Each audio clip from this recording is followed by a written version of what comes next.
Yesterday was a local advancement, as I would say, in getting past my own social fears, but to describe it quickly, the weather was pretty hot and I did sleep pretty late, which I am trying to fix. But luckily enough, I did prepare a quick fish and potatoes breakfast before going out. I set up a GPS tracker for my belongings as a result of bike theft and waited 2 hours because the sun is hot, just to cool down and wait for sunscreen supply. But this time I entered another library and I did hesitate for a bit, but I did look at some books that I thought were interesting. But now there was this one girl who seemed a little bit cold and distant, but she seemed of interest. And I decided let's go speak to her anyway, but I did hesitate a little bit. But this time, that social hesitation that I'm getting took far less and took way less time than other times earlier that I've tried before. And as for the conversation, it went fine, and I think I presented myself a little awkwardly, but I was able to talk over and speak in general.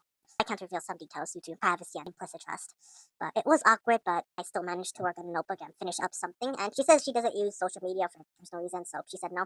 I said okay, and the conversation was mostly like topics, things that happen at school, for example, really stuff. But I said okay as she left, at least an hour later. And she's been there all day, she told me, and it's her first time in that library. And I think in this slight level interact, I can say that I was not able to, well, advance the conversation far enough, but well, my confidence levels are increasing since then. It's kind of like a low cortisol moment there because I usually hesitate a lot before talking to people, but this time I'm reducing that time that happens. But later on, after an hour left and passed, I already left then because the weather was way too hot outside. So I reached home for the first 2 hours to eat a dinner, which was just meat and potatoes. Then I went back outside to practice a few baseball pitches and talk to some randoms. But the first part went great as I practiced pitches from fastballs. And later on, I went up to the playground and I saw one person sitting in the benches who was most likely a parent.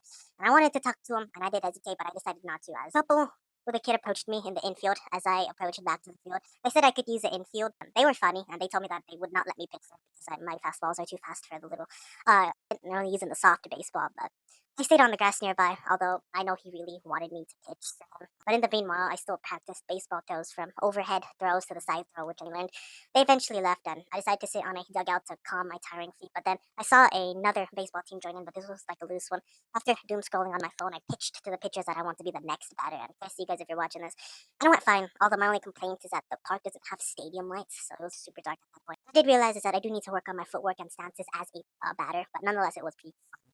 There were four great people, although having to kneel down as a catcher was pretty painful when I switched positions. And other than pitching for baseball, I have not played batter or the umpire or catcher for a long time because it requires too much knee bending. But all in all, I could definitely say my social past the reflection, transparency, accent, social anxiety that I described, having them have slowly decreased as I've talked to more and more people up to these people today. And I'm eventually projected to have that same confidence as a socially fluid high schooler by next mid school year. That would build much, much later on.